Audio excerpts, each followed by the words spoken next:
So I'm gonna take the opportunity, since I'm in a weird location, we're gonna be talking about 5 anoles, yeah? 5 anoles, we're gonna take you back to the basics. Top 5 video, 5 anoles. Anyways, roll the intro.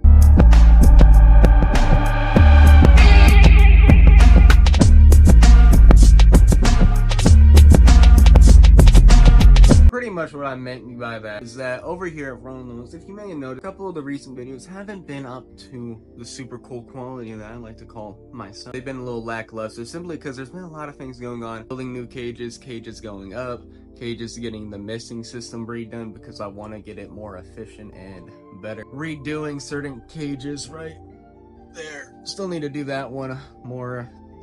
I'm looking for bigger sticks. Either way, it's been a lot, and I mean a lot of things going on. And people are moving here. Crazy. Expos. A lot of stuff. So, it's been leaving a lot of time for filming. So I'm like, you know what? Let's get back to the groove of it. Let's film a top 5. Let's film a top 5 about anoles. Just anoles. I haven't done that in a minute. And let's play around with the editing, like I always do. Let's sit down, let's try to learn something new with editing. But anyways, hope you see the new things I've been learning. Today, we're gonna be talking about Cuban false chameleons. But, you know, I want to make it a little fun and, you know, have a bunch on me. All my little breeders. But, you know, currently 2 of my breeders are, so I'm not interrupting it because that means eggs. Yeah.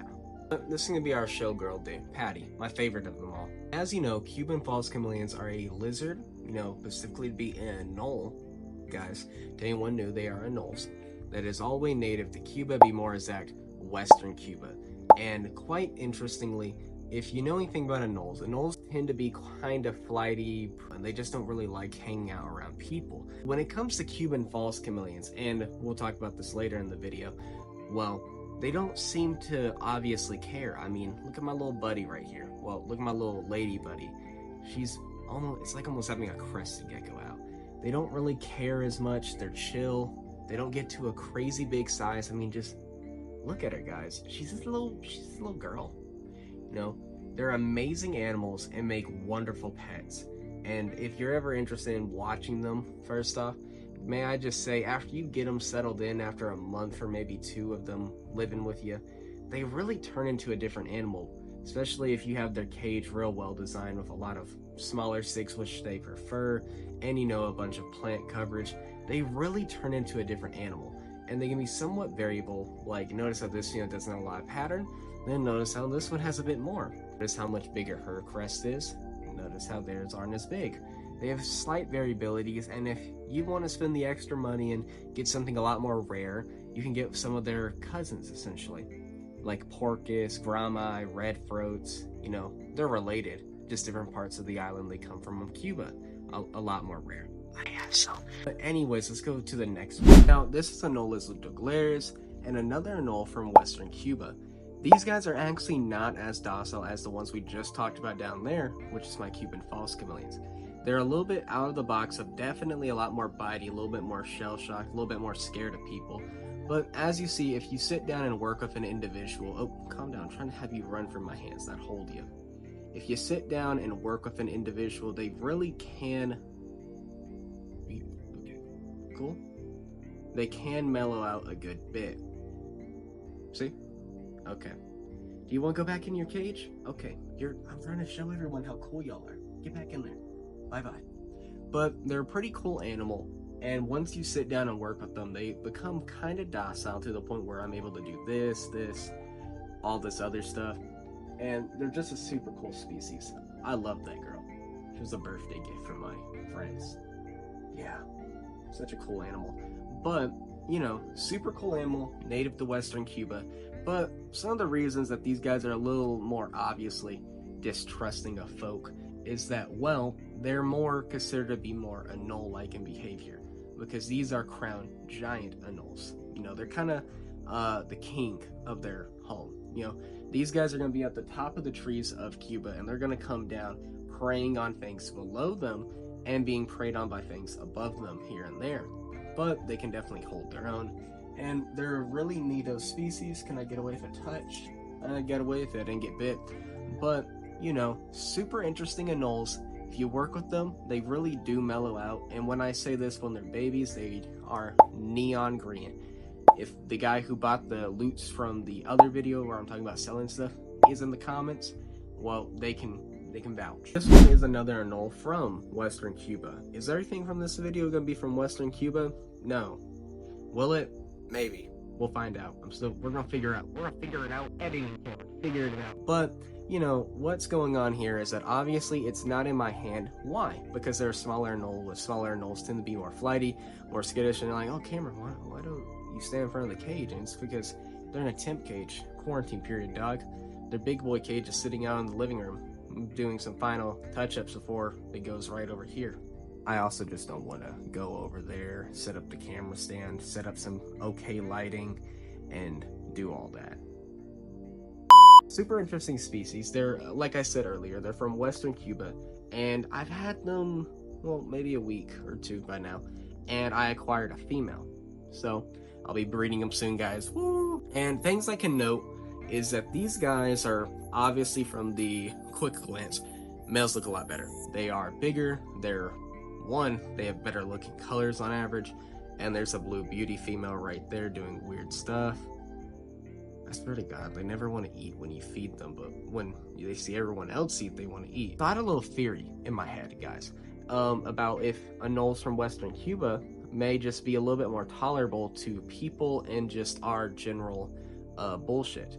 And with Cuban false chameleons, like we said earlier, they are the most tolerable anole, and it's very unique and very weird and not a common occurrence.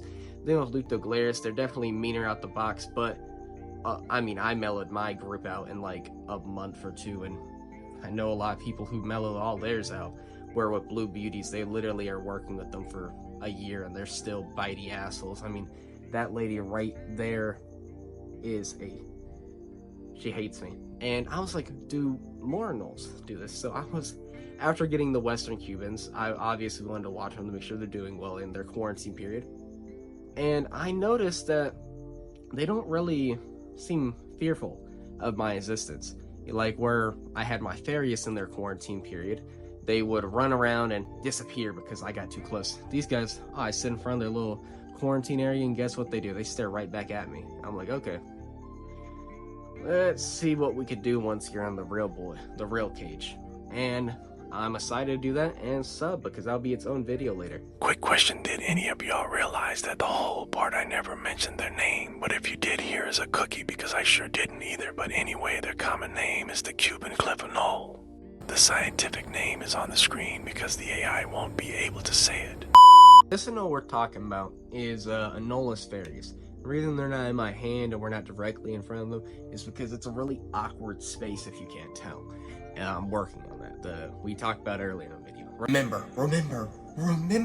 Guys, the thing going on with them is that they are one of my favorite anoles, so they're going to be in this video. Why are they one of my favorite anoles? And that's because these guys are variable in color. They can be blue, yellow, oranges. They can honestly pick a color and they can probably be it, especially if we do some more line breeding besides the color blue. Not to mention some individuals have high spots. My male has a lot of spots. He's almost tripled the amount of spots he's had since I've gotten him, and I've only had him maybe half a year now. Like, they are amazing animals. They really are variable. But the main thing I also like to talk about with them is that they have a sail fin structure that comes in handy for this one very, very, very, very simple thing, and that's sexing them. You can literally look right there and be like, oh, you're a male, you give a sail fin, because females do not develop a sail fin. The only downside is that, well, they don't develop the sail fin until at least a year, so you don't know what they are until then, sadly. But these animals are really interesting, and I can definitely say, if you sit down, work with them, you know, you can build some trust. For example, there's one anole in here, one ferreus girl in here, I call Pug. It's because she has a slightly shorter bottom lip. And what she is that she hangs out quite often. She's always more out than the others, and it's cool. She's cute, she's very demure. But Lord have mercy if I pull a phone out and then she sees it, she runs and hides. Crazy. But let's go talk about another Anolis. But we're going to talk about Anolis lucius, and I think it's a suiting into the video. This whole video we're talking about Anoles who are super variable, really interesting in behavior. These guys are your typical Anoles, nothing special about them. That's what I would say, but it's completely wrong. These Anoles are really unique in behavior. One, that they are typically fairly shy, and the ones behind me were actually coming from a zoo down here, and guess what? If you have a zoo, there's a lot of animals. It means you can't individually sit down with one of the hundreds of animals and like, well, I can tongue feed my male, and the female occasionally tries but gets scared because I don't know. But really interesting or not, I found that really sweet, really interesting, and it really allowed me to sit down and really start studying these guys' behavior. And something I've learned about them is that the male in the group always seems to be a little bit more outgoing, more willing to deal with me, essentially, etc. But they're more tolerable to all this stuff, which allows for things like the tongue feeding to happen. It just opens up to a lot more opportunities. But where the female, they're pretty shy, and she is somewhat, just after these months of working and owning with them, somewhat being a little bit more open to me and all this and that. But something I found really adorable is that one day I came in and I accidentally spooked them during feeding day, and the female ran and jumped up onto the male behind his head on his neck, and I just thought it was adorable. And when I whipped out my phone, she ran away. It's like, damn it. But they're really weird, and I just noticed that. I was like, wow,